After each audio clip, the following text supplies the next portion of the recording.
Il faut qu'il y ait une partie de peur, puisque c'est cette peur qui permet à l'espèce humaine de survivre. Et à ce moment-là, de la remontée, j'ai une vision. En fait, cette vision, c'est une narcose. Mes 2 petites nièces, assises sur un canapé, en train de me regarder à l'écran. Waouh! Bonjour à toutes et à tous, je suis très heureux de vous retrouver pour le premier numéro, le tout premier épisode de Tal Mental, le podcast sur la préparation mentale, débats, jeux, anecdotes, le tout avec des spécialistes. J'ai un plateau de choix aujourd'hui. Bonjour messieurs, déjà je vais commencer par Mathieu Marayo qui m'accompagne à ma droite. Est-ce que tu peux te présenter déjà un petit peu Mathieu ? Oui, bonjour à tous, bonjour à tous les auditeurs. Je m'appelle Mathieu Marayo, j'ai 36 ans, je suis apnéiste, donc apnée en profondeur. Ça fait maintenant 10 ans que je pratique ce sport. Aujourd'hui, je le pratique, quasiment à temps plein. J'ai d'autres activités en parallèle. Je reviendrai un peu plus en détail par la suite, mais voilà, c'est surtout mon activité principale, on va dire, apnéiste. T'es modeste Mathieu, parce que t'es quand même champion de France, 6e mondial, mais bon, on y reviendra. Marc Morlao est aussi avec nous, hypnothérapeute. Je vais te laisser te présenter aussi, Marc. Bonjour à tous, ravi d'être avec vous.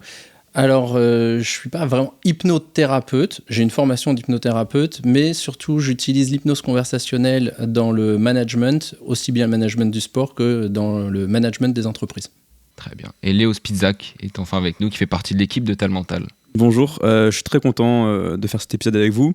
C'est le premier épisode, voilà, faut le savoir. Donc merci à Mathieu et Marc de nous accorder leur confiance pour ce premier épisode. Si plus tard on devient très connu, vous pourrez dire que vous étiez là au tout début. Donc merci et très hâte de partager cet épisode avec vous. Et pour démarrer, j'aimerais que vous répondiez en une trentaine de secondes. Je vais lancer le chrono, donc attention messieurs à pas être trop gourmands. Sur la question du jour, est-il possible de ne pas avoir de mental ? Parce qu'on entend souvent, voilà, j'ai pas de mental. Est-ce que c'est possible de ne pas avoir de mental ? Je sais pas si quelqu'un veut commencer, Mathieu peut-être, ou Marc. Je pense qu'on a tous le mental. La vraie question, c'est comment on utilise notre mental et quelles sont les techniques qu'on va utiliser pour développer ce potentiel. Mais sinon, tout le monde a le mental. Il faut qu'on soit vraiment sûr chacun. On a le mental. Maintenant, c'est prendre la décision de qu'est-ce qu'on veut faire de ce mental. Mathieu, tu partages, j'imagine, cette avis. Je suis tout à fait d'accord avec l'idée que Marc vient de développer. Je pense qu'on a tous en nous une part de mental, évidemment, et qui est plus ou moins développée en fonction de nos connaissances, en fonction de notre appétence aussi par rapport à ce milieu qui est la préparation mentale d'un point de vue un peu plus global. C'est vrai qu'aujourd'hui on en parle de plus en plus et on voit que il y a un réel impact sur le bien-être et les performances, que ce soit au sport, dans la vie entrepreneuriale et dans la vie de tous les jours. Donc c'est pas binaire, c'est pas on a le mental, on l'a pas, ça se travaille, Léo. Ouais, je rejoins évidemment ce que disaient Marc et Mathieu. Pour moi, dire je n'ai pas le mental, c'est comme un athlète qui va dire je n'ai pas d'endurance. S'il a de l'endurance, mais on peut le développer, on peut le travailler. Donc oui, tout le monde a le mental. Maintenant, ça se travaille. C'est quelque chose qui se travaille, donc je rejoins ce que disent mes collègues. Parfait. On va enchaîner avec la roue des thèmes. Est-ce que derrière, on peut m'apporter la roue ? Je réexplique le concept rapidement. Donc, Léo va venir tourner cette roue pour déterminer le premier sujet qu'on va aborder dans cette émission. Je te laisse, Léo, ce privilège. Alors, le thème, c'est la démocratisation de l'hypnose et de l'apnée. Ça, c'est intéressant. Très bonne question. J'aurais évidemment dit ça pour toutes les questions, mais c'est très intéressant. C'est vrai que c'est deux milieux qui peuvent paraître un petit peu flous pour le grand public. L'apnée et l'hypnose, on en entend parler, mais voilà, pas forcément de définition bien précise. Déjà, Marc, pour l'hypnose, il y a différents courants d'hypnose, j'imagine ? Oui, il y a plein de familles d'hypnose. Il y a effectivement ce que tu peux appeler des courants. Je pense que l'idée, de toute façon, de base, c'est pas tellement de est-ce que j'appartiens à tel courant, telle école, tel formateur. C'est juste de profiter des bienfaits de l'hypnose, mettre en avant ces bienfaits. L'hypnose, c'est un mot qui peut faire peur, mais c'est tout simplement un état modifié de conscience. Alors après, chacun est libre d'apprécier comment il est modifié. Moi, je pense que c'est une espèce d'ouverture qui nous permet justement de développer notre potentiel en pouvant être lié un peu plus avec notre inconscient. Léo, toi qui es préparateur mental, qu'est-ce que tu peux nous dire par rapport à l'hypnose ? Je sais que moi, il y a beaucoup de sportifs qui travaillent de plus en plus à l'aide de l'hypnose, ou en tout cas des préparateurs mentaux qui sont spécialisés dans l'hypnose et qui ont des résultats qui sont très présents. D'ailleurs, Marc parle de bienfaits de l'hypnose. C'est vrai que ça peut être une sorte de cartouche en plus en tant que préparateur mental, d'avoir cette faculté-là, pouvoir utiliser l'hypnose pour avoir des résultats différents et même plus importants. Et le fait que le grand public, finalement, l'hypnose, c'est un sujet qui divise. Est-ce que c'est peut-être parce que certains pensent que ça ne marche pas sur tout le monde ? Est-ce que déjà ça marche sur tout le monde, Marc, l'hypnose ? Alors l'hypnose marche sur tout le monde, bien entendu. Souvent les gens confondent l'hypnose de spectacle avec l'hypnose thérapeutique par exemple. L'hypnose de spectacle, effectivement, c'est une question de pourcentage, de sensibilité. En revanche, l'hypnose thérapeutique, ou ce qu'on fait nous en hypnose conversationnelle, ça marche sur absolument tout le monde. Je pense qu'il faut justement dédramatiser. C'est surtout que les gens ont peur. Ils ont des phobies par rapport à l'hypnose.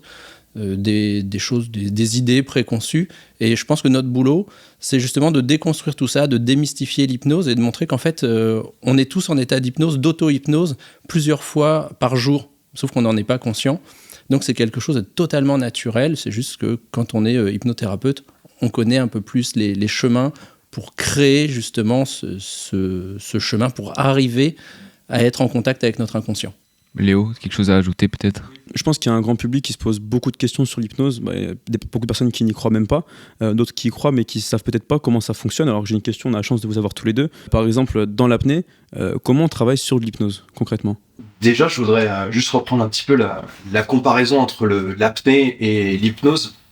Je pense qu'il y a pas mal de parallèles qui peuvent être faits parce que l'apnée,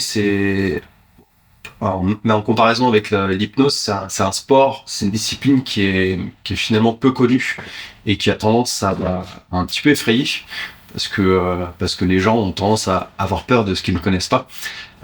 Juste pour rappeler, l'apnée, c'est vraiment un sport qui est tourné vers soi, qui est tourné vers l'introspection, vers le bien-être, et on a souvent tendance à avoir l'apnée comme un sport où il faut absolument descendre à 100 mètres de profondeur, où ceux qui pratiquent ce sport, c'est un petit peu flirter avec les limites de la mort, etc. Donc j'aime beaucoup casser cette idée reçue qui est complètement fausse. Moi, je pratique l'apnée d'une manière vraiment, on va dire, extrême, d'un point de vue compétiteur, mais la majorité, 90% des gens qui font de l'apnée, c'est surtout pour ce qu'on appelle de l'apnée thérapeutique. Donc c'est vraiment tourner vers le bien-être.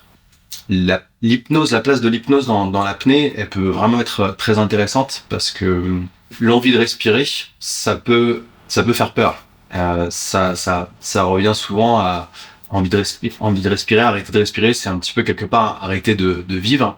Et c'est des sensations qu'on n'a pas du tout l'habitude. Ça suscite du stress, j'imagine. Ça suscite du stress et ça suscite des réactions qui peuvent être un petit peu paniquantes parce que on ne connaît pas en fait. On ne connaît pas les réactions du corps face à l'envie de respirer.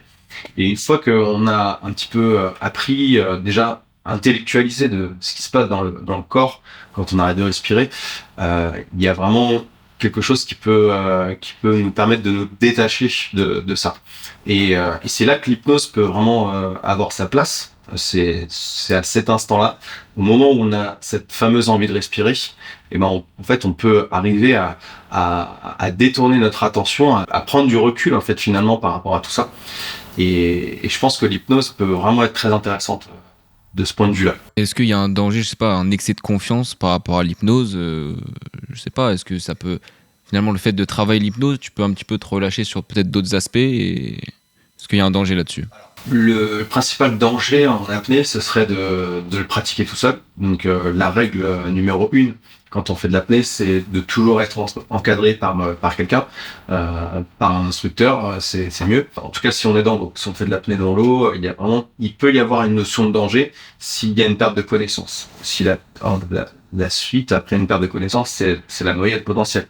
Donc il y a vraiment une règle d'or à respecter, et à partir du moment où cette règle est respectée, il n'y a pas de danger particulier, et je pense que l'hypnose peut permettre de prendre du recul, mais pas nous mettre dans une zone de danger. Léo, tu voulais ajouter quelque chose ? On parle d'hypnose. Encore une fois, pour le grand public, je ne sais pas vraiment s'ils se rendent compte en quoi ça correspond exactement l'hypnose.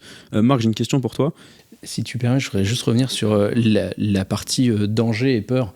Je pense que quand on travaille justement, c'est une problématique fréquente, une thématique que les gens veulent, c'est j'ai une phobie, j'ai peur. En fait, pour moi, le travail de l'hypno, le premier boulot, c'est de redéfinir ce que c'est que la peur et de montrer qu'en fait, il faut qu'il y ait une partie de peur, puisque c'est cette peur qui permet à l'espèce humaine de survivre. Et est-ce que certaines personnes voudraient justement être immunisées et ne plus jamais avoir peur ? quand je travaille avec quelqu'un, moi, je fais toujours en sorte de diminuer la peur, mais on se met bien d'accord dès le début qu'il ne faut pas qu'elle soit à 0, cette peur, sur un curseur de 0 à 10.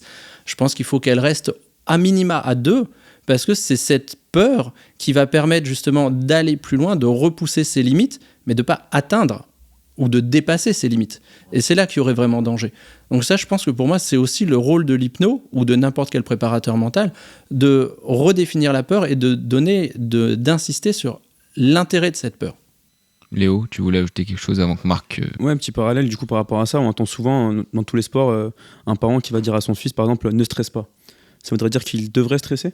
Alors justement, on avait un peu cette discussion tout à l'heure quand je te disais l'émission va bien se passer, ne stresse pas, c'était un petit clin d'œil à Léo parce que c'est quelque chose qu'on entend très souvent en sport, ou alors si vous faites un peu de théâtre, dès que vous allez monter sur scène, les gens vont vous dire « Ah, stresse pas, hein, tout va bien se passer ». Et ça, c'est bien sûr que de la part des parents, de la part du metteur en scène, ça part d'un bon sentiment, mais dès que vous dites à quelqu'un « ne stresse pas, ça va bien se passer » ou « n'aie pas peur », en fait, on crée cette peur. Parce que si la personne monte sur scène, elle s'était jamais dit il pourrait y avoir un problème, dès qu'on lui dit « ne stresse pas », la personne se dit inconsciemment « ah ouais, mais en fait, c'est vrai, je pourrais stresser ». Et là, il y a alors ça va très vite dans la tête, tous les éléments qui pourraient faire stresser, faire peur, arrivent. Et c'est comme ça, alors qu'à la base, on a une bonne intention, rassurer la personne, juste avec une formulation, et là on est déjà dans l'hypnose conversationnelle, c'est choisir ses mots, choisir ses structures, et ça peut s'effacer et se reformuler très simplement avec vas-y, t'es le meilleur, ou t'as bien préparé, c'est ton jour, profites-en. Après, j'imagine que ça dépend quand même des personnalités. Il y en a justement que le fait limite de se persuader soi-même de ne pas stresser, ça peut aussi leur faire du bien. Ça dépend, j'imagine, des personnalités. Alors, c'est pas du tout ma philosophie. Je pense que vraiment, moi, mon approche, elle est sur être positif au maximum et toujours formuler de façon positive. Positif attire le positif. Exactement. Et dès qu'on va... alors, on a souvent cette discussion, effectivement, oui, mais pour certaines personnes, ils vont comme ça avoir plus la niaque, ils vont avoir plus la rage. Donc, pour les motiver, il faut leur dire qu'ils sont en danger. Ça peut fonctionner. Je pense que ça marche avec un type de personne qui est assez rare en termes de pourcentage, mais ça, du coup, si on fait bien son boulot de préparateur mental, on va savoir que cette personne, éventuellement, je peux, mais moi, je recommanderais cette technique qu'avec des prépas qui sont aguerris, qui connaissent, mais si on débute, si on est coach de quartier, utiliser cette technique me semble pas être la bonne.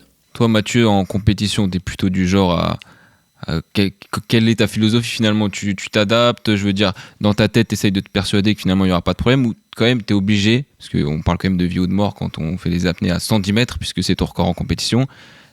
Quelle est finalement toi ta philosophie là-dessus ? Je vais reprendre la notion de peur.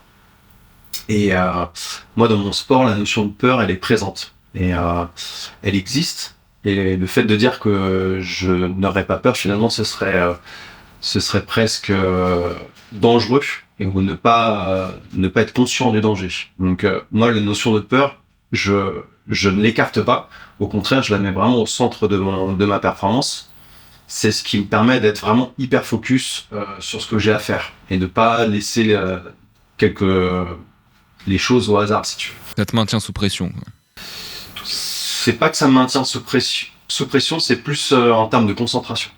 Donc voilà, je sais que ce que je fais, c'est pas anodin. Je sais que l'environnement où je vais aller, il est potentiellement dangereux. Et cette notion de peur, elle est présente au départ, mais plus dans l'eau.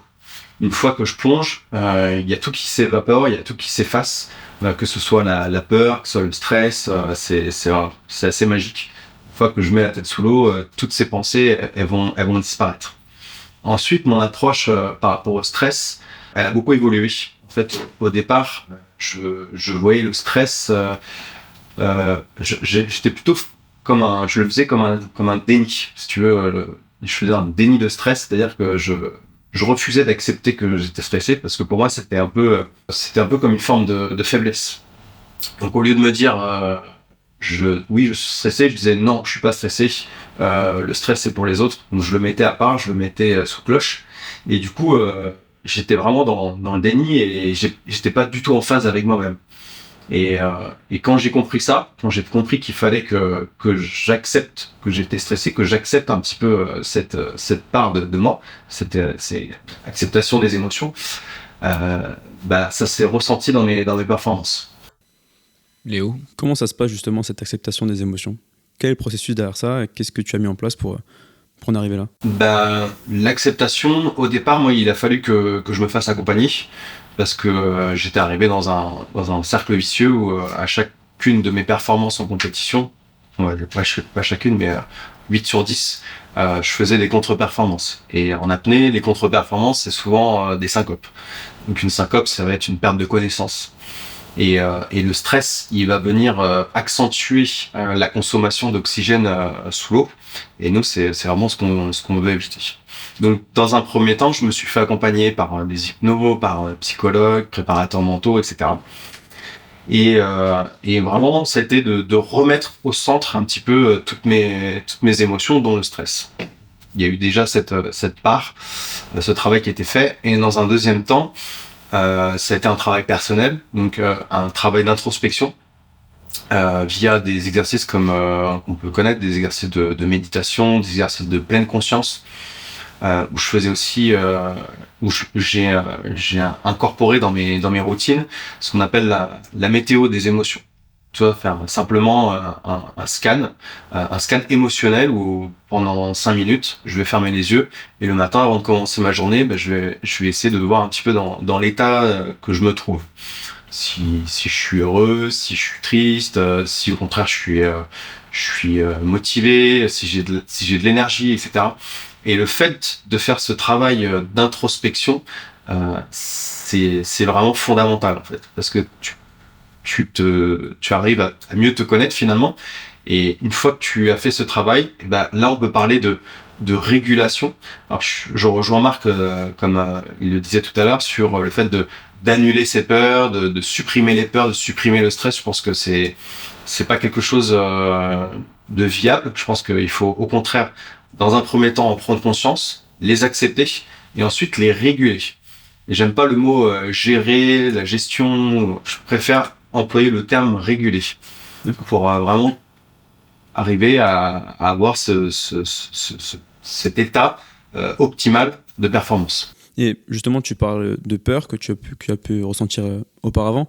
J'ai une question qui est sûrement un petit peu naïve, mais est-ce que ça t'est déjà arrivé dans le passé, sur tes premières plongées avec une grande profondeur, d'arriver en bas et de te dire putain, mais comment je vais remonter, par exemple? Ouais, ça m'est arrivé. Ça m'est arrivé 2 fois. Quand j'ai commencé à être profond. Donc la profondeur, c'était quelque chose d'assez personnel en fait, où tu estimes que là tu es profond. Moi j'ai estimé que je commence à arriver à profond à 70 mètres. Ah oui, clairement. Voilà. C'est très subjectif. Et en fait, les 2 premières fois où je suis arrivé à 70 mètres, en bas, j'ai eu un coup de stress, je me suis dit vraiment, qu'est-ce que tu fous là? Arrête tes conneries et remonte, quoi. Du coup, je suis remonté pleine balle, avec le palpitant, en mode, faut vite que j'arrive à la surface parce que là, ça va pas du tout. Et ça m'est arrivé 2 fois sur la même profondeur. Et après, ça m'est plus jamais arrivé. Et après, je sais pas, il y a eu un travail d'acceptation où je me disais, bon, voilà, t'es arrivé là, mais c'est pas par hasard, parce que ces 70 mètres là, tu les as construits. Avant d'aller là, t'as été à 40, 50, 60, et puis c'est des étapes, en fait. C'est presque du mètre par mètre qu'on construit, et on n'arrive pas à ces profondeurs là par hasard. Donc, il a fallu avoir une prise de conscience, et une prise de confiance aussi. Et il est possible d'arriver de se sentir mal à 80 mètres de profondeur, par exemple? Non, c'est très très rare. Les problèmes, entre guillemets, qui vont arriver en profondeur, ils vont arriver à la surface, en fait. Quand on remonte dans les 10, dans les 5 derniers mètres, ou à la surface. C'est pour ça, en fait, qu'en bas, si tu regardes un peu sur les vidéos, il y a plus de plongeurs de sécurité comme on pouvait le voir sur le Grand Bleu. Maintenant, c'est des apnéistes d'ailleurs qui viennent nous rejoindre à 30 mètres et qui font la dernière portion avec nous, qui nous accompagnent jusqu'à la surface. Marc, j'imagine que les émotions dont tu as évoqué Mathieu, ça te parle?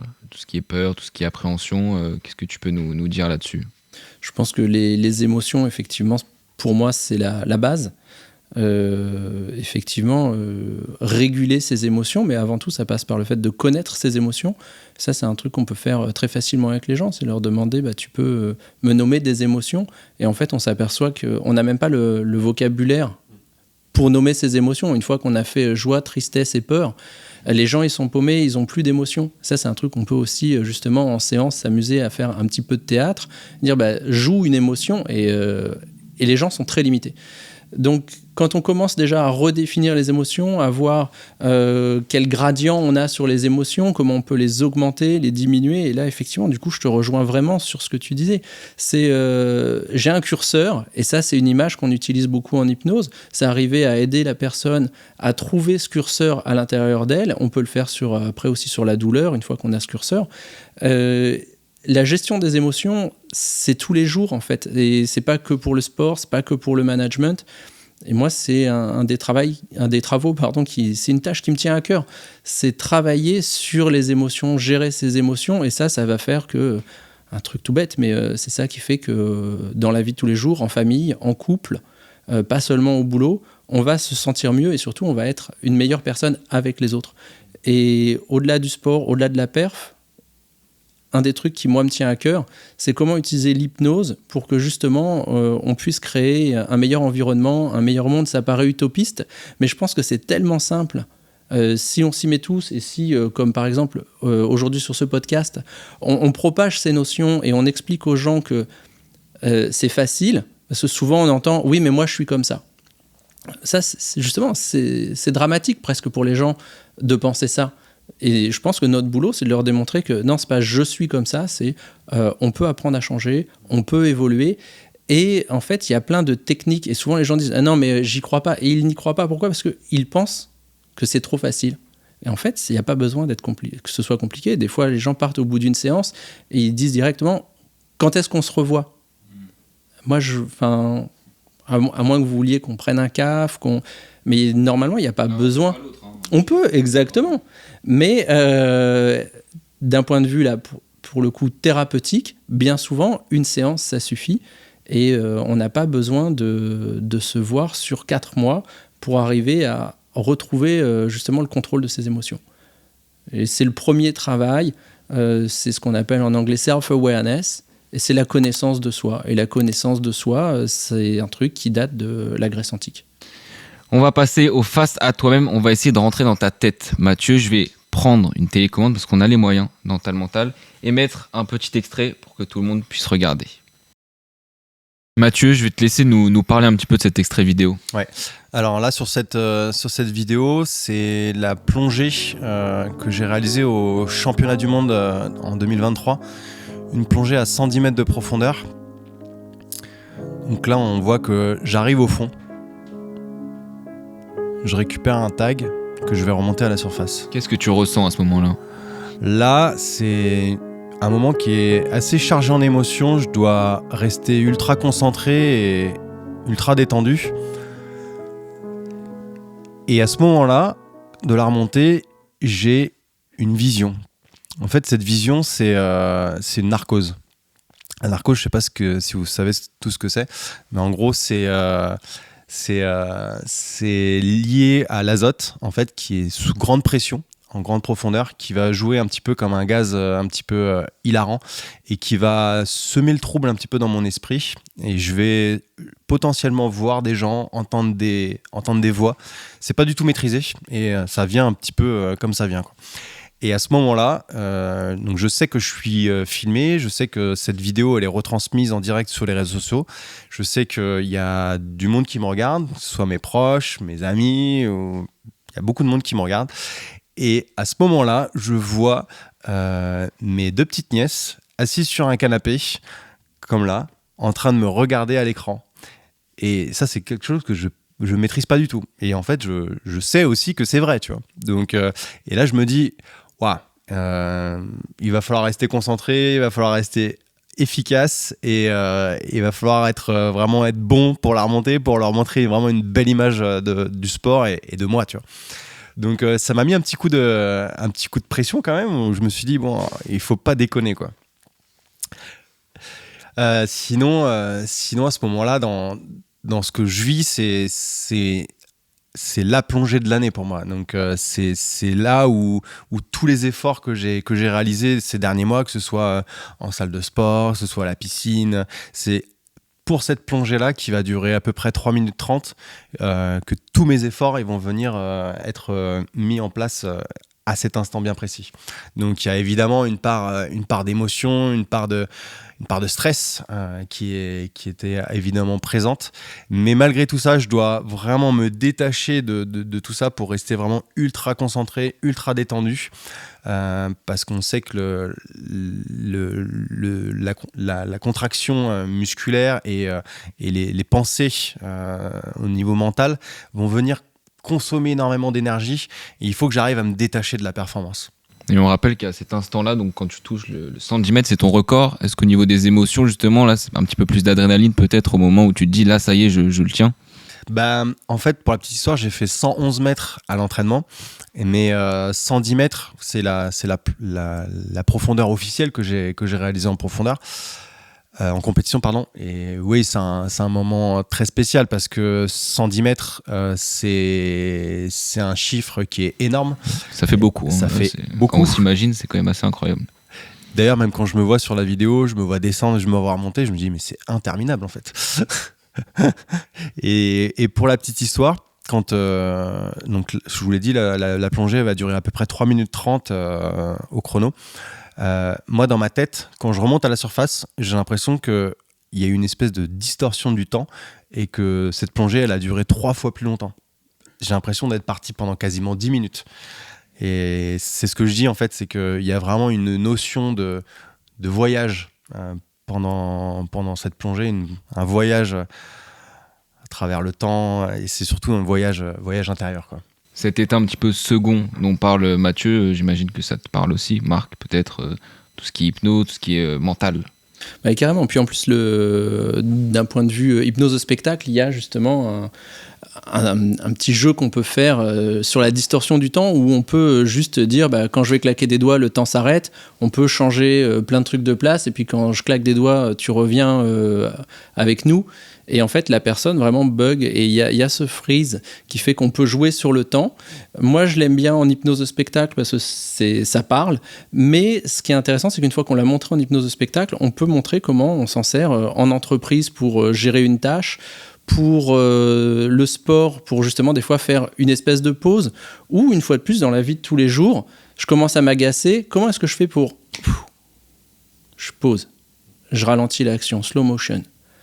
Et une fois que j'ai fait ça, que j'ai pris du recul, que j'ai pris de la hauteur, j'analyse différemment et là, je vais pouvoir mieux vivre la scène dans la vraie vie. Donc, on est tout à fait là-dedans. C'est de toute façon un terme qu'on a toujours dans le sport, c'est le flow. C'est ce moment où on perd la notion du temps. Et après une bonne séance d'hypnose, on ne sait pas, est-ce que ça a duré 10 minutes, est-ce que ça a duré 1h30. On perd cette notion de temps et c'est caractéristique du flow. Et le flow, c'est ce changement d'état de conscience, justement. Léo, tu voulais ajouter quelque chose ? Oui, par rapport à ce que vous dites, on entend souvent les sportifs dire oui, je suis dans ma bulle. Par exemple, je suis dans ma compétition, je suis dans ma bulle. Est-ce que être dans l'eau, justement, favorise d'être dans sa bulle parce qu'on est coupé du monde extérieur ? Ouais, totalement. Il y a vraiment quelque chose de très spécial quand on arrête de respirer et quand on s'immerge dans un liquide. Et cette sensation, elle est encore plus forte quand on descend en profondeur. Il y a beaucoup de phénomènes physiologiques qui interviennent. Je ne vais pas tous les décrire parce que ce serait un petit peu trop long. Mais en gros, quand on arrête de respirer, qu'on descend en profondeur, il y a vraiment cette action de se couper du monde environnant. Je m'explique, quand je suis sous l'eau à ces profondeurs-là, je me sens vraiment ultra connecté avec moi-même en fait. Tous les bruits parasites qu'il peut y avoir à la surface, quand je dis bruit, c'est surtout les pensées. On sait qu'on a énormément de pensées qui interviennent au cours d'une journée. Et le fait d'être en apnée et de s'éloigner de la surface, c'est vraiment magique. Il y a comme si on se retrouvait en mode mode mammifère, en mode sous-marin. Et ce moment-là, il est vraiment magique pour moi parce que je me retrouve vraiment face à moi-même, avec moi-même. Et c'est une sensation que je retrouve quasiment jamais à la surface, quoi. Ce qui est dommage dans un sens, parce que c'est ce qu'il faudrait qu'on fasse tous, c'est qu'on prenne un temps dans notre vie de tous les jours, sans pour autant faire de l'apnée, sans pour autant faire du sport de haut niveau, mais arriver justement à avoir ce pause, je me retrouve avec moi-même, je reviens sur mes émotions, je reviens sur ce que j'ai fait de bien ou de moins bien dans la journée, comment je peux le corriger, c'est faire cette pause pour mieux se connaître. Mais c'est surtout les pensées, je trouve, qui s'arrêtent à ce moment-là, parce que moi, je dois être ultra concentré sur une seule tâche, qui est la compensation de mes oreilles, qui est un exercice très, très technique en grande profondeur, donc qui demande beaucoup de concentration et beaucoup de relâchement en même temps.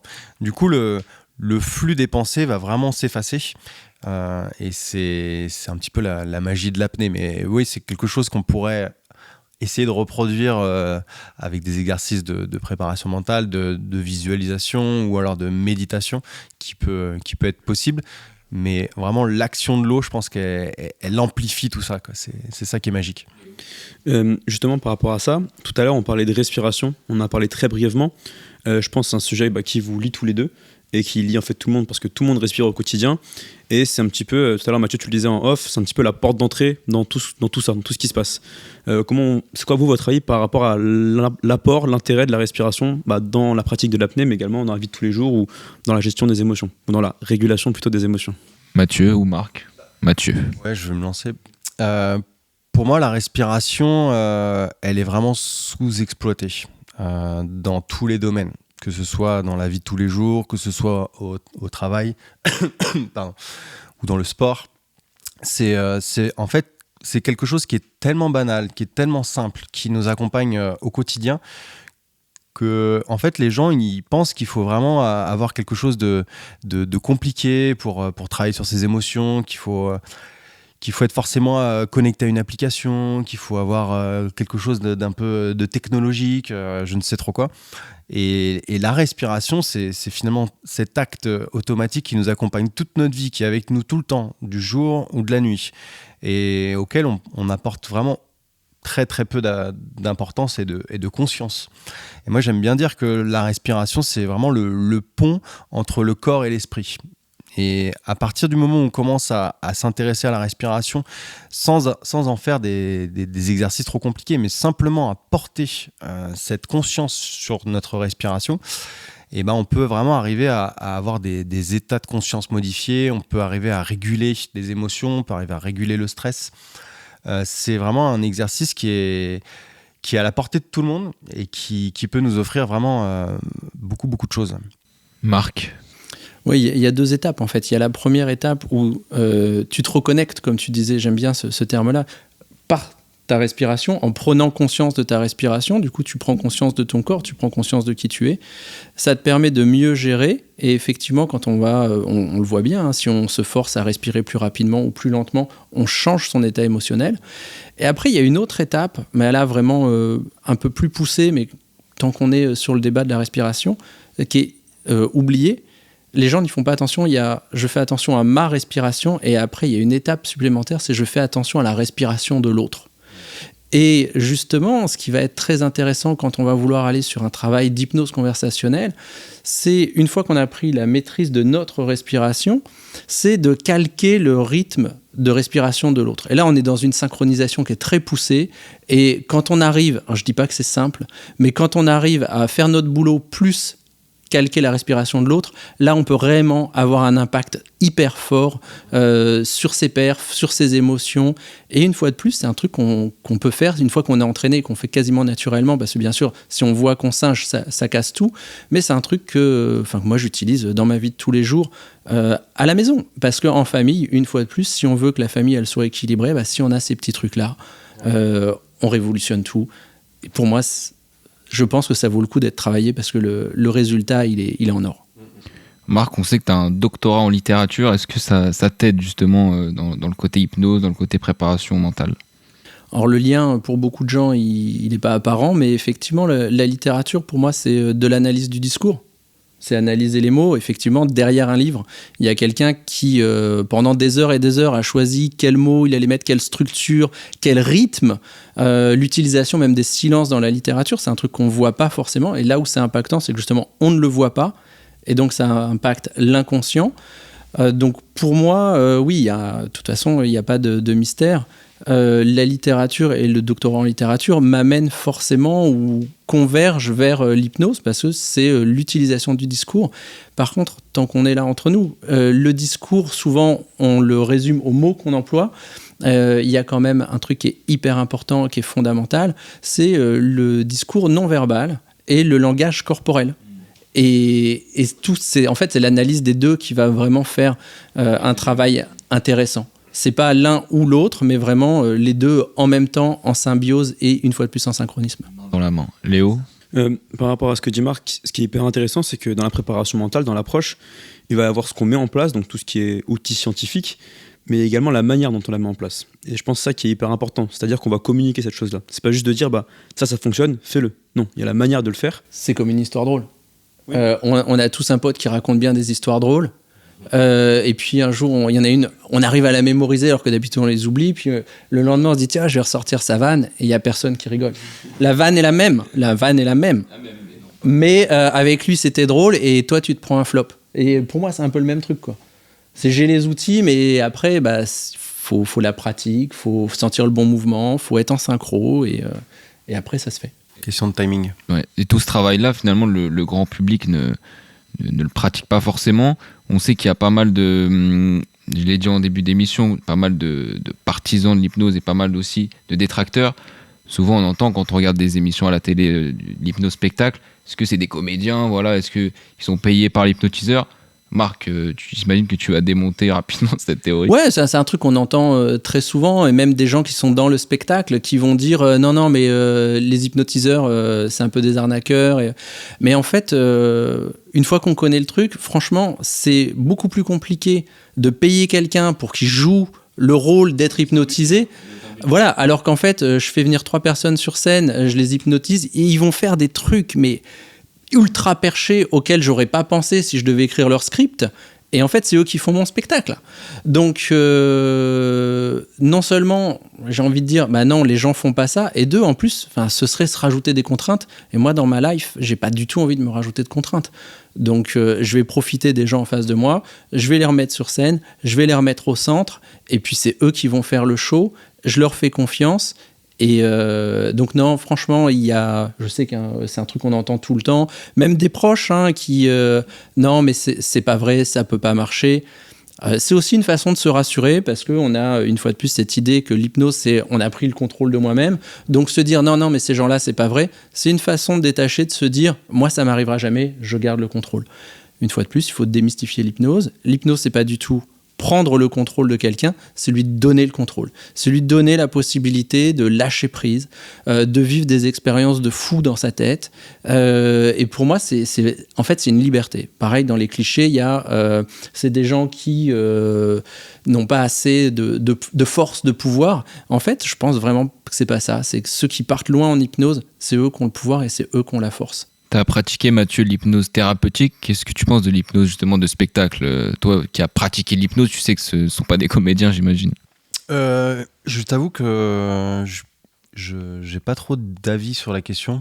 J'ai vu un peu comme tout le monde, oui, des doutes où je me dis, ouais, qu'est-ce qui se passe, comment ils font, est-ce que c'est vrai, est-ce que c'est pas vrai. Après, je sais pas trop le mécanisme qu'il peut y avoir derrière, mais en tout cas, c'est impressionnant. Léo ? C'est intéressant de Marc sans rentrer dans tous les détails, mais nous expliquer un petit peu comment ils font finalement ces gens-là pour nous impressionner autant à la télé et de faire en sorte qu'il y ait autant de personnes qui se posent des questions. C'est quoi le process ? Donc tu parles sur l'hypnose spectacle. Ouais. On sort un peu du contexte de sport. Le truc, c'est qu'il se passe beaucoup de choses qu'on voit pas. Et c'est ça qui est intéressant justement, c'est qu'en fait on a l'impression que c'est spectaculaire. Bien sûr, quand on fait du spectacle, contrairement au thérapeutique, on veut des effets qui vont vite, qui font le buzz. Et ce qu'il faut voir, c'est que en amont, il y a beaucoup de prep. Bien souvent, quand c'est à la télé, en fait, ils ont déjà choisi dans l'équipe qui était réceptif. ou alors même sur du spectacle sur scène, il y a des sélections. On va faire un premier test, un deuxième test juste à l'entrée de la scène, et ensuite on garde que les meilleurs. Donc il y a ça aussi. Et je pense que si on était honnête, on dirait qu'il y a quand même, sur le spectacle, et j'insiste, pas sur le thérapeutique, sur le spectacle, il y a une part de pourcentage. C'est 25% des gens qui sont très réceptifs, et sur scène, on ne voit que ces 25%. Alors c'est bien parce que ça fait le show. En revanche, ça donne l'idée que dès qu'on va s'approcher, qu'on va claquer des doigts, ça par contre c'est un mythe. J'y crois pas. Ça peut arriver de temps en temps avec quelqu'un qui est très performant face à quelqu'un qui est très réceptif au bon moment. Mais globalement, il y a un taf en amont, et même quand on va à un grand spectacle, si le boulot est bien fait, déjà au niveau des lumières, au niveau du visuel, de la façon dont on va être accueilli, il y a cet environnement qui déjà commence à conditionner la personne. Moi, ce que je trouve intéressant, c'est de me dire, OK, ça, personne n'en a conscience. Et c'est ça qui va nous permettre, nous, de faire une bonne hypnose conversationnelle, parce que justement, c'est fluide. Je suis contre l'idée de je vais me forcer, ouais, moi j'ai un mental en acier. Non, si je peux faire les choses simplement, pourquoi ne pas les faire simplement ? On sait que justement, tu parlais de la consommation d'énergie au niveau du cerveau pour faire quelque chose. Plus on va le forcer, plus il va consommer d'énergie. Moi, si quelqu'un me dit je peux te faire la même chose sans consommer d'énergie, ça va aller plus vite, ce sera plus simple, vas-y mec, ta carte blanche. Et sur la partie spectacle, je pense qu'il y a tout ça qu'on ne voit pas et qui est présent. Léo ? Par exemple, tu parlais de tout ce qui était invisible. Il y a aussi un gros travail. Si on pense par exemple à Mesmer, qui est la tête d'affiche un petit peu de ça, on a déjà parlé un petit peu tous les deux, mais il y a aussi l'apparence de la personne qui va beaucoup jouer. Bien entendu. Mesmer, il a un physique qui déjà en impose. Il a un code vestimentaire. Je voulais pas le nommer parce que je veux pas, parce que tout le monde fait ça en fait. C'est ce qu'on fait tout le temps. Alors lui, il a des yeux aussi qui sont très perçants. Et il y a ce vieux mythe pour des gens qui étaient dans l'hypnose avant que tout passe par les yeux. Et d'ailleurs, quand les gens dans une conversation en soirée t'es hypno, me regarde pas, parce qu'ils sont encore sur mais ce cliché-là, il va jouer aussi, il va m'aider justement. Je sais que cette personne, elle est sensible, elle croit que dans sa croyance justement, ça passe par les yeux. La façon dont je vais la regarder, si je veux l'hypnotiser, ce sera pas le même. Je vais m'en servir. Effectivement, il y a l'apparence, comment on va se poser, comment. Alors derrière, par contre, Léo, il y a l'apparence, mais il faut qu'il y ait du résultat, parce que s'il y a que l'apparence, ça marche pas. C'est ça aussi qui va marcher pour quelqu'un qui est connu sur scène, c'est qu'il a déjà sa réputation, donc quand les gens viennent, ils sont déjà partis. Le biais d'engagement. Alors, exactement, biais d'engagement. Alors que le petit mec qui fait de l'hypno dans la rue, qui est pas connu, lui, il faut vraiment qu'il assure. Alors, je dis pas que Mesmer n'assure pas, hein, c'est pas ça. Mais tout seul dans la rue, ou avec un petit club, aller voir les gens qui n'ont rien demandé, parce que c'est pareil, spectacle, les gens ont payé pour venir te voir. Je trouve que voilà, et moi les mecs qui font ça dans la rue et qui sont pas connus, là je leur tire mon chapeau, parce que je trouve que c'est vraiment un vrai boulot, et eux ils sont pas assez reconnus à mon avis. Je pense qu'il faut qu'on leur rende, il y a du courage, il y a de la technique, eux ils sont au top, et moi j'admire ces gars-là. Comme vous le savez messieurs, l'émission s'appelle Talmental, donc on va faire un petit jeu Talmental justement, qui s'appelle comme ça. Vous, au quotidien, qu'est-ce que vous mettez en place finalement pour mentalement être le plus près possible? Mathieu, si tu veux commencer, est-ce qu'il y a une routine, est-ce qu'il y a quelque chose, une habitude que tu mets en place? Ouais, oui, complètement. Ouais. En fait, moi, mes habitudes, que j'aime appeler les routines, elles vont évoluer en fait en fonction de ma saison, en fonction de l'endroit où je me trouve dans la saison. Donc, tu vois, par exemple, en ce moment, on est en hiver, on est assez loin de mes objectifs de compétition, etc. Donc, ce que je fais en ce moment va être un petit peu différent de ce que je vais faire la veille d'une compétition. Néanmoins, j'essaie tout de même d'avoir un exercice quotidien. Là, ce que je fais en ce moment, c'est de la méditation de pleine conscience tous les matins. En tout cas, j'essaye. C'est pas facile d'être régulier, mais j'essaie toujours d'avoir ces 5 minutes, 10 minutes tous les jours, un petit peu où j'essaie de me recentrer.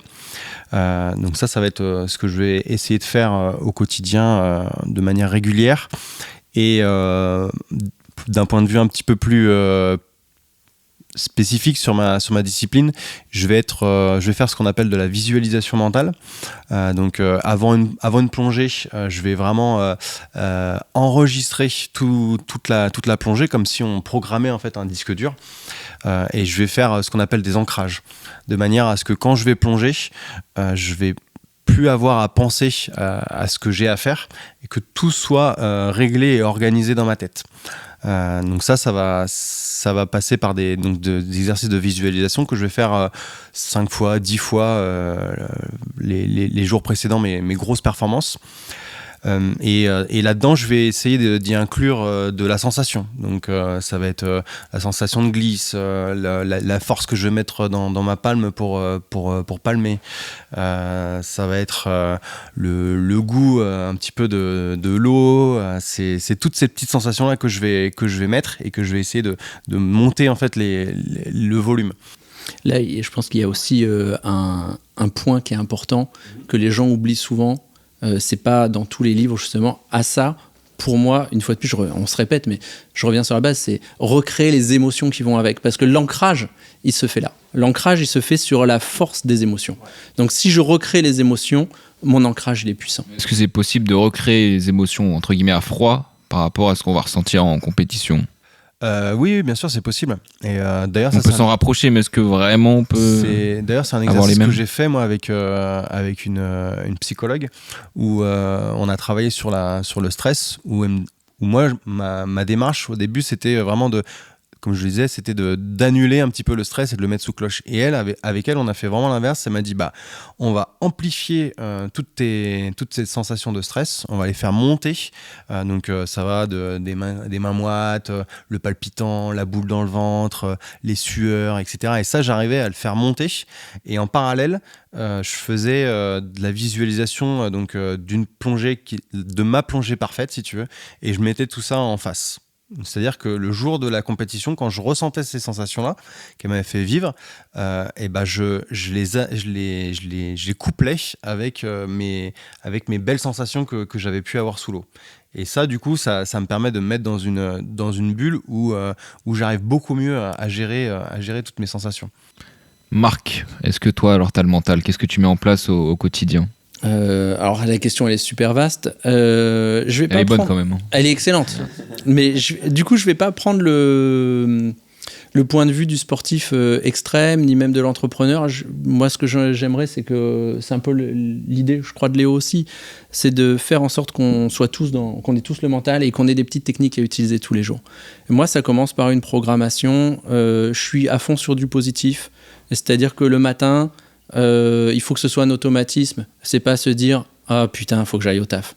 C'est direct, je suis pas encore levé, me dire yes it's gonna be a good day. C'est vraiment ce truc où moi dans ma tête ça marche souvent en anglais, mais c'est de me dire voilà ça va être une putain de journée. Aujourd'hui c'est l'opportunité, je suis sûr que je vais rencontrer des gens cool, c'est une nouvelle chance.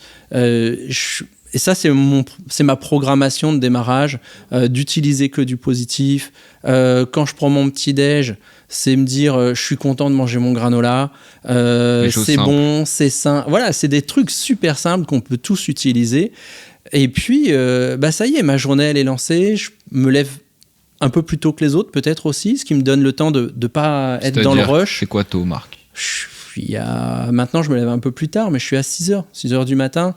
Ça me laisse le temps de prendre mon temps, d'être sur la route sans m'agacer, parce que je sais que je vais être à l'heure. Et du coup, je démarre super bien. Donc, quand mes collègues arrivent, je suis de bonne humeur. Quand j'ai des gens en formation, je suis de bonne humeur. Et je reviens toujours sur le même cycle. Quand je rentre à la maison le soir, je suis de bonne humeur. J'ai du temps de cerveau et d'attention à la maison. Je peux écouter la journée des autres. Je peux être attentif. Et puis après, ça repart. Alors, c'est basé sur aussi, comme tu disais, je pense que la visualisation, c'est un outil qu'on devrait apprendre tous. C'est-à-dire que le soir, je me fais un film de ma journée qui va suivre, de façon à ce qu'elle soit préparée, de façon à mieux aborder les points qui pourraient achoper ou qui sont un peu rugueux, parce que on va pas se mentir. C'est facile de dire je vais avoir une belle journée. On sait que des fois, il y aura des moments difficiles.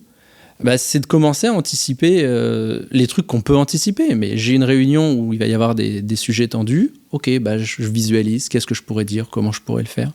Et puis, là, je ne vais pas revenir en détail sur un concept japonais qui s'appelle le concept Kaizen. Mais je vous invite à aller vous renseigner là-dessus. C'est beaucoup utilisé en entreprise sur l'amélioration continue, mais ça a un aspect qui pour moi est trop financier. Et surtout, si on revient aux bases du Kaizen, c'est quelque chose de personnel. C'est une introspection et c'est en fin de journée ou n'importe quand dans la journée, je reviens sur ce que j'ai fait, ce que j'ai bien fait, ce que je pourrais améliorer. Et c'est l'amélioration personnelle continue. Et ça, c'est un concept Kaizen, je répète, qui est vraiment intéressant et qu'on pourrait tous bosser. Et ça fait partie des outils de base. Donc, positiver, pour résumer, numéro 1. Le concept Kaizen et la visualisation de temps en temps pour voir un petit peu ce qui va arriver et être toujours... en fait, c'est aussi l'idée d'avoir quelques temps d'avance. Et ça, Ce qui est intéressant à savoir, c'est que les premières minutes et les premières heures qui vont suivre le réveil, c'est vraiment déterminant en fait pour le reste de la journée.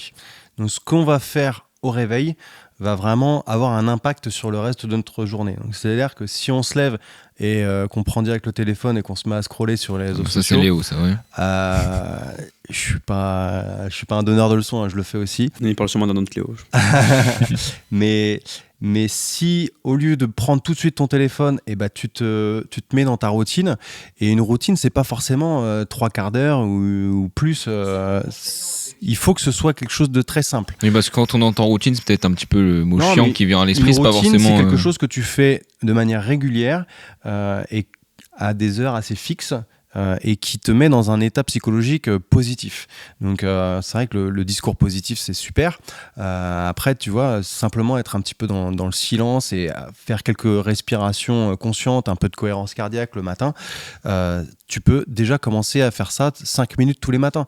Et le fait que ce soit récurrent et que ce soit régulier, c'est vraiment ça qui va avoir un impact positif sur le reste de ta journée. Bon bouquin là-dessus qui est accessible, je pense, parce que j'ai des bons retours de gens qui sont pas des grands lecteurs et qui me disent ouais, effectivement il est super bien et qui vont le conseiller après dans l'entourage.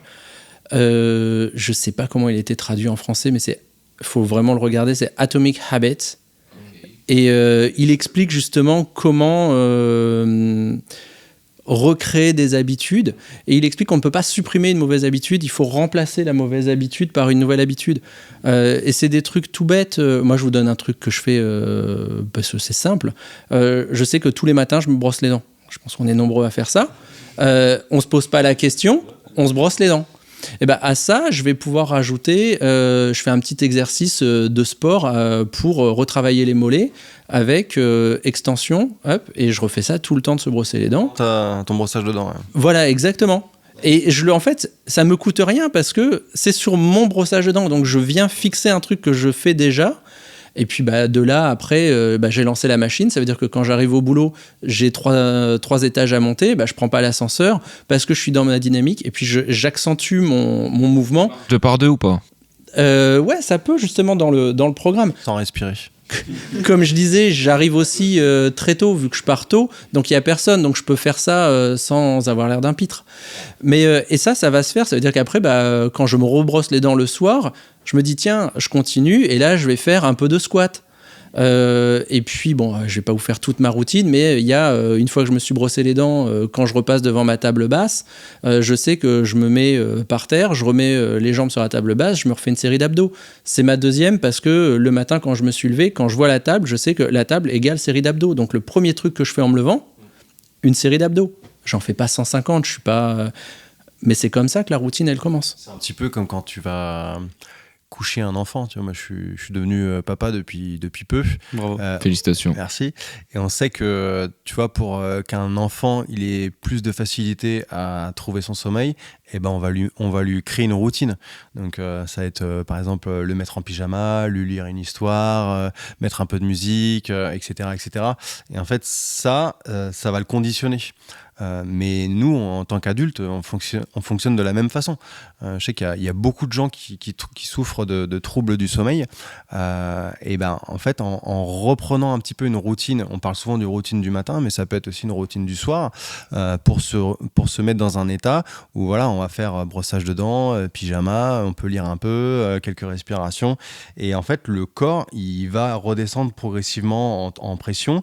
Et il sait que... substituer justement le temps de téléphone par du temps de livre. Voilà. Je change l'habitude. Ouais, exactement. Et ça conditionne le cerveau en se mettant, bon, ok, là, je vais partir sur ma nuit, et ça prépare un petit peu l'état, quoi. Léo, est-ce que toi, tu as la même préparation que nos deux invités? C'est du solide, hein. J'espère que c'est sérieux aussi de ton côté. Vous me direz si je suis à la hauteur. C'est du solide, mais c'est simple. Là, effectivement, on en débat, donc... Moi, vu que je fais rien, c'est vrai que tout me paraît. Hein. c'est hyper facile à faire.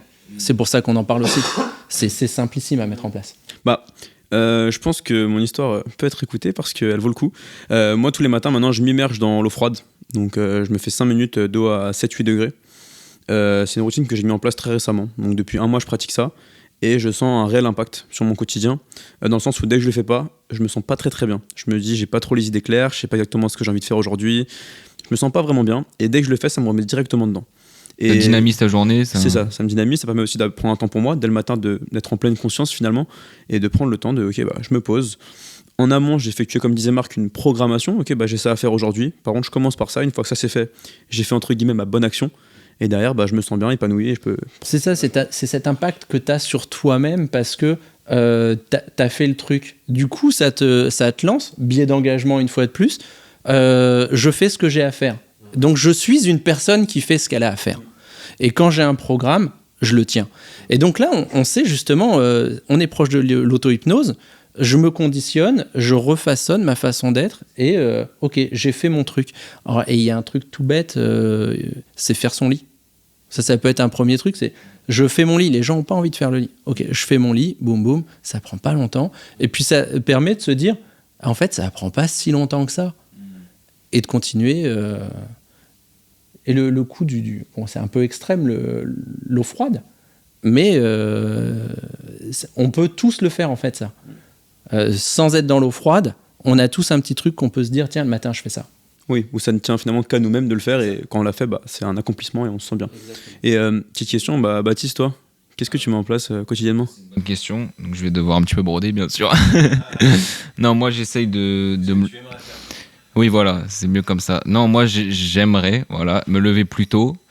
Et puis oui, déjà au niveau de l'alimentation aussi, manger plus sainement. Je pense qu'aussi pour le corps, c'est pas anodin. Et puis oui, mettre en place des routines. Moi, j'ai bien aimé l'histoire de brossage de dents avec le mollet, etc. J'ai noté tout ça. Et je vais pourquoi pas l'appliquer très prochainement. Non, c'est pas pourquoi pas. C'est... Oui, c'est fait, allez, là j'y vais. Dès ce soir, tu brosses les dents. Engagement. Ouais, mais c'est exactement ça. Tu engages là, aujourd'hui. Et devant des millions de personnes, peut-être. Hein. Milliards. Milliards, pardon. D'ailleurs, par rapport à la nutrition, je pense que dans le futur, on fera une émission sur la nutrition parce que je pense qu'il y a un grand public qui aimerait mieux s'alimenter. Mais on voit qu'aujourd'hui, c'est pas forcément facile avec tout ce qui nous sollicite aux alentours. Donc ça pourrait être intéressant d'inviter une personne experte dans le domaine qui pourrait un peu informer justement un grand public, toujours sur ces pratiques un petit peu dont on aimerait être l'acteur, mais qui est finalement assez compliqué au quotidien. Et on va finir l'émission avec ta reco. C'est l'instant recommandation de nos invités, que ce soit un livre, un film, peu importe, une personne inspirante. Mathieu, si tu veux commencer, voilà, pour ceux qui nous écoutent et qui nous regardent, est-ce que tu as un conseil peut-être à donner? Moi, je vais rester dans mon domaine, mais dans un point de vue assez large, qui est la respiration.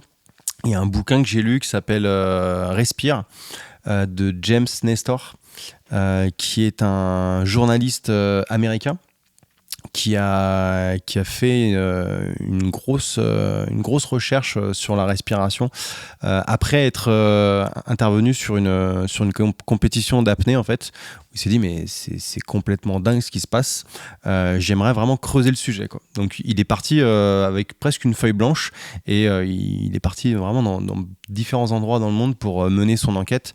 Et ce livre-là, c'est vraiment ça reparle un petit peu des concepts sur la respiration d'un point de vue assez large.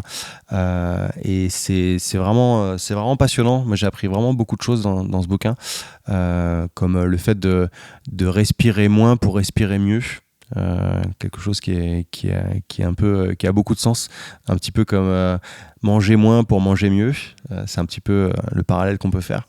Alors que pour la respiration, ça pourrait être totalement contre-intuitif. Ouais, complètement. Ouais. Et c'est souvent des trucs qui sont contre-intuitifs qui finalement nous amènent beaucoup. Totalement. Donc, et intéressant. D'ailleurs, dans ce bouquin, il fait une comparaison entre le nombre de cycles ventilatoires qu'on a aujourd'hui et le nombre qu'on avait il y a une centaine d'années. Et je sais plus de combien ça a augmenté, mais c'est significatif. T'as les chiffres en tête ? Il me semble qu'en 1900, c'était de 12 cycles respiratoires à la minute. Aujourd'hui, on est à 19. Ouais, on est aux alentours de 19-20 et c'est l'explication, elle est surtout due à notre style de vie qui est beaucoup plus actif qu'il y a 100 ans. On est beaucoup plus sollicité, on est beaucoup plus dans l'urgence, dans le tout de suite, dans le maintenant, tout le temps sollicité par des pubs, par les réseaux sociaux, par des notifications et ça impacte directement notre style de vie et la respiration qu'on a en lien avec ça. Souvent, quand la respiration, elle est aussi superficielle. Donc, superficielle, ça veut dire qu'on respire beaucoup avec la partie thoracique, la partie haute, et du coup, on en oublie un petit peu toute la partie abdominale, la partie diaphragmatique. On en reviendra un petit peu. Si sur des clichés, je trouve, pour revenir sur le sport, ouais. C'est que justement, on est concentré sur avoir des bons pecs, exactement.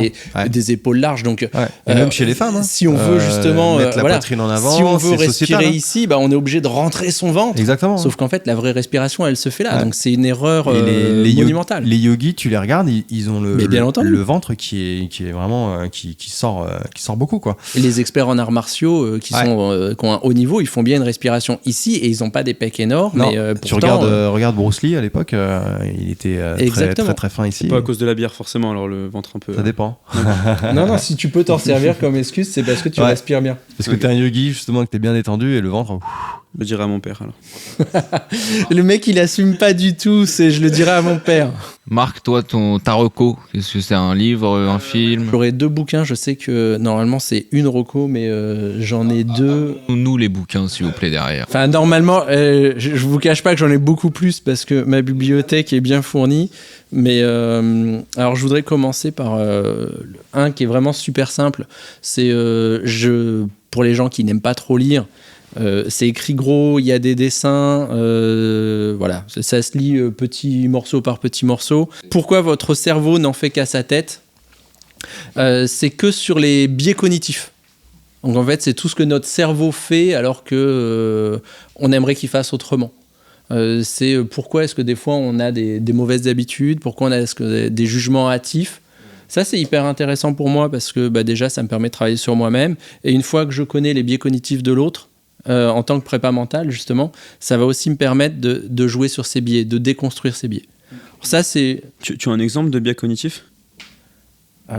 Tu les connais mieux que moi, je crois, Léo. Ça c'est censé être ton truc maintenant. Tout à l'heure, on a parlé du biais d'engagement. Ça fait partie des premiers. Alors, en sélectionner un sur toute la liste, c'est compliqué, mais le biais d'engagement, c'est quand j'ai commencé à faire un truc, je vais vouloir en faire un autre. Donc, comme on a dit tout à l'heure, biais d'engagement, j'ai fait mon lit, je continue. Et après, derrière, je fais plein de trucs dans ma journée, je vais faire des trucs de ouf parce que je construis dessus. Ça, c'est pour moi. Maintenant, je vais pouvoir me servir du biais d'engagement quand je coach quelqu'un en lui donnant une petite tâche simple. Il réussit, je redonne un autre truc, et ainsi de suite. Et derrière, on va développer son potentiel. 3e effet du biais d'engagement, une fois que je le connais, je me fais moins avoir. Alors, ça ne veut pas dire que je suis exempt et que je suis un surhomme, mais sur des pubs, sur des démarchages, on me demande un truc, on me demande 2 trucs. Tiens, il n'y aurait pas un biais d'engagement là-dedans ?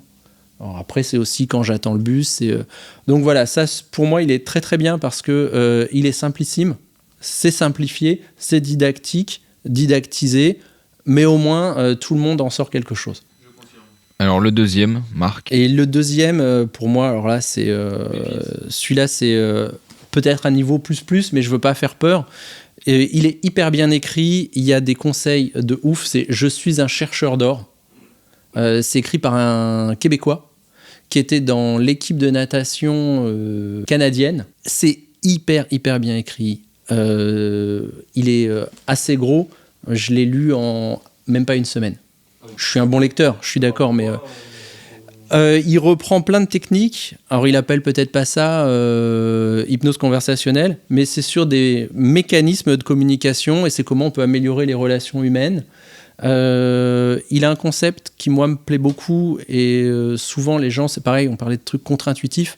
Quand on est coach, on veut être au top, on veut être au-dessus, on veut être le leader non-stop. Et là, il dit que non, des fois, il faut prendre même pas des fois, mais souvent, il faut prendre quelques pas en arrière et se mettre en dessous. C'est redonner le pouvoir à l'autre, c'est lui qui sait faire, c'est lui qui a le pouvoir. Nous, on est là juste... et moi, c'est un peu ma philosophie. En hypnose, de toute façon, on ne peut pas forcer les gens à changer. Tout ce qu'on peut faire, c'est leur montrer le chemin, les accompagner, et ça s'arrête là. On n'a pas le pouvoir. Donc recentrer, j'ai pas le pouvoir, c'est toi qui as le pouvoir. Donc et bon, ça il le développe pas mal. Donc puis plein d'autres vraiment de très très bonnes idées. Léo, oui, Mathieu, tu voulais ajouter quelque chose peut-être? Non, Pas du tout. cool. Autant pour moi. Léo, j'ai l'impression que nos auditeurs et nos téléspectateurs ont un petit peu de lecture encore. Qu'est-ce que tu vas nous recommander? Oui, une petite recommandation de mon côté. C'est un livre qui s'appelle Ces gestes qui parlent à votre place, recommandé par mon collègue de droite Marc, écrit par John Navarro. Alors il y a une version en anglais, moi j'ai pris la version française. C'est pour ça que j'ai pas reconnu la couve tout de suite. Ouais, parce que en anglais j'avais un petit peu de mal pour tout vous dire.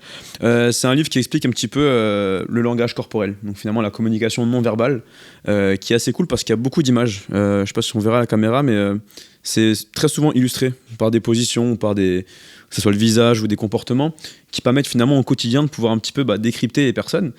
Et c'est vraiment finalement presque un jeu. Moi, quand je l'ai lu, j'étais comme un fou. Je regardais tout ce que faisait tout le monde. Je regardais les pieds, les mains, le visage. Je me disais, mais pourquoi il pense ça? Pourquoi il fait ça? Après, l'idée, c'est de l'utiliser dans son quotidien à bon escient. Moi, dans la préparation mentale, au niveau des sportifs, j'ai des sportifs qui communiquent des choses verbalement, qui disent l'inverse avec leur corps. Donc, ça devient intéressant de pouvoir voir, ok, mais est-ce que tu peux me répéter? Est-ce que tu peux me redire ça? Ouais, voilà. Donc, franchement, très intéressant, qui est utilisable dans de multiples situations exactement. Donc voilà, ces gestes qui parlent à votre place. Si je peux me permettre, il y a beaucoup de bouquins qui sont écrits sur le langage corporel. Il y en a beaucoup qui sont pas très bons, qui prennent des raccourcis et qui donnent des erreurs de lecture justement du langage corporel, du genre les bras croisés, c'est la fermeture. Ça, c'est totalement faux. Et lui, il l'explique super bien. Dans l'intro, il fait cette métaphore où il explique que, en fait, un geste, c'est comme un mot. Et donc, le mot, si je le mets dans un autre contexte, dans une autre phrase, dans un autre paragraphe, il change de sens. Et il insiste vraiment là-dessus et ça évite justement d'avoir des lectures trop hâtives où les mecs vont dire « Ah, il a fait ça, donc ça veut dire ça. » Exactement. Ça, pour moi, c'est le danger de la lecture corporelle. Et lui, il l'explique super bien. C'est un mec qui a bossé pour le FBI. Moi, je me retrouve un peu dans ce qu'il dit aussi au début. C'est peut-être pour ça que je conseille et que j'aime ce bouquin. C'est que quand il est arrivé aux US, il parlait pas forcément anglais. Et donc, il a été obligé de comprendre les gens juste par leur gestuelle, le ton. Et puis, moi, c'est ce qui m'est arrivé quand j'étais gamin en Espagne. Je suis en Espagne, je parlais pas espagnol. Je me suis retrouvé à l'école. Et, très vite, il faut comprendre. Et ça, à l'époque, je l'ai pas conscientisé. Maintenant, avec du recul, je le vois. Mais très vite, il faut comprendre qui va être dans mon équipe, qui est contre moi. Et puis après, j'ai revécu la même expérience plus tard à l'école en Angleterre. Je parlais un peu, mais pas aussi bien que les gens là-bas. Et forcément, ça va aussi quels sont les profs qui sont contents d'avoir un étranger dans la classe et quels sont ceux qui direct me disent, enfin, on voit, toi tu te mets sur le côté, tu m'embêtes pas. Et en fait, je pense que si j'en suis là aujourd'hui, c'est un peu comme lui, c'est-à-dire que j'étais forcé d'analyser inconsciemment ce que les gens disaient avec leur corps. Et c'est pour ça que ce bouquin est topissime aussi. Je sais pas si vous avez des petits codes promo, non, pour les livres, même pas, rien à gratter? Bon, très bien. J'ai une petite question, Baptiste, peut-être pour terminer. Le sujet que la roue a déterminé, c'était la démocratisation de l'apnée et de l'hypnose. Finalement, en discutant, on a vu que c'était des choses qui étaient très intéressantes et surtout, au quotidien, plein d'exemples qu'on pouvait mettre en place et très facile finalement à mettre en place. Beaucoup plus accessible peut-être que ça n'y paraît. Voilà, alors ma question c'est comment ça se fait qu'en 2024, on soit encore autant reculé par rapport à ces sujets-là, on ait si peu de connaissances sur des pratiques qui ont l'air finalement assez faciles à mettre en place. Marc? Moi, j'ai une réponse je me dis, c'est un peu comme la communication. La communication, tout le monde communique, comme respirer. Tout le monde utilise des mots tous les jours. Tout le monde est persuadé de bien savoir parler. Et puis du coup, ils s'inscrivent pas à un cours de com parce qu'ils parlent tous les jours. Et ça, même des pros de la com, enfin des enseignants. Moi, j'ai des collègues qui peuvent me dire, mais non, mais ça, ton storytelling, je m'en fous. Bah, en fait, le storytelling, c'est une part de com. Et en fait, je pense que toutes ces techniques-là, justement, elles sont tellement simples. On est tous persuadés que, ok, on les connaît, on n'a rien à apprendre des autres, alors qu'en fait, dès qu'on met le nez dedans, c'est une découverte non-stop. J'ai pas le nom, mais oui, effectivement, ça fait partie des biais. C'est je crois que je sais. Il a un nom compliqué celui-là. En plus, tu me pièges. C'est le nom d'un gars. C'est le nom d'un gars imprononçable qui a donné son nom à ça, Dunning-Kruger. Ah bah voilà. Faudra le revérifier, mais effectivement, je pense que c'est pour ça aussi qu'on progresse pas dans tous ces domaines, c'est parce qu'on pense que on sait tous respirer, donc on va pas plus loin. C'est tellement simple sur le papier, tellement banal en fait qu'on se dit que ouais, soit je connais, soit ça va pas fonctionner. C'est ça, soit c'est tellement simple, du coup ça peut pas marcher, soit je connais déjà. Il faut que ce soit plus sophistiqué. Et on a tendance vraiment à complexifier les choses.